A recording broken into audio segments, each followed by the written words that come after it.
I'm talking with you from Miami, Florida, where I'm visiting Miami Central High School, a school that's turning itself around on behalf of its kids.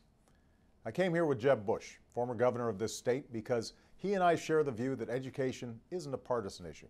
It's an American issue. But in a larger sense, this is a moment when we've all got to do what the students and the teachers are doing here. We've got to step up our game. Our top priority right now has to be creating new jobs and opportunities in a fiercely competitive world. And this week we received very good news on that front. We learned that the unemployment rate has fallen to its lowest level in nearly 2 years, as our economy added another 222,000 private sector jobs last month. Now, we have a lot more work to do, not just for the Americans who still don't have jobs, but for the millions more who still don't have the right job or all the work they need to live out the American dream.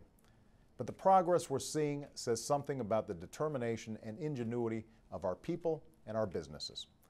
What's also helping to fuel this economic growth are the tax cuts that Democrats and Republicans came together to pass in December and that I signed into law. Tax cuts that are already making Americans' paychecks bigger and allowing businesses to write off their investments, freeing up more money for job creation. Just as both parties cooperated on tax relief that is now fueling job growth, we need to come together around a budget that cuts spending without slowing our economic momentum. We need a government that lives within its means without sacrificing job-creating investments in education, innovation, and infrastructure. The budget I sent to Congress makes these investments, but it also includes a 5-year spending freeze, and it will reduce our deficits by $1 trillion over the next decade. In fact, the cuts I've proposed would bring annual domestic spending to its lowest share of the economy under any president in more than 50 years.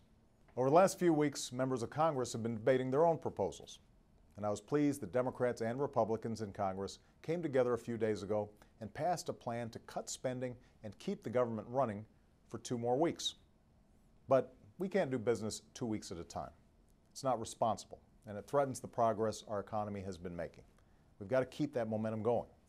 We need to come together, Democrats and Republicans, around a long-term budget that sacrifices wasteful spending without sacrificing the job-creating investments in our future.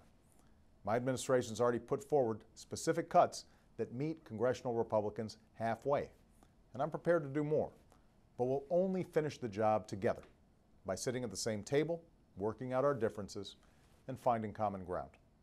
That's why I've asked Vice President Biden and members of my administration to meet with the leaders of Congress going forward. Getting our fiscal house in order can't just be something we use as cover to do away with the things we dislike politically. And it can't just be about how much we cut. It's got to be about how we cut and how we invest. We've got to be smart about it. Because if we cut back on the kids I've met here and their education, we'd be risking the future of an entire generation of Americans. And there's nothing responsible about that. We've got to come together to put America back on a fiscally sustainable course and make sure that when it comes to the economy of our 21st century, our children and our country are better prepared than anyone else in the world to take it on. Our future depends on it. That's not a Democratic or a Republican challenge. It's an American challenge. And I'm confident it's one we'll meet. Thanks for listening.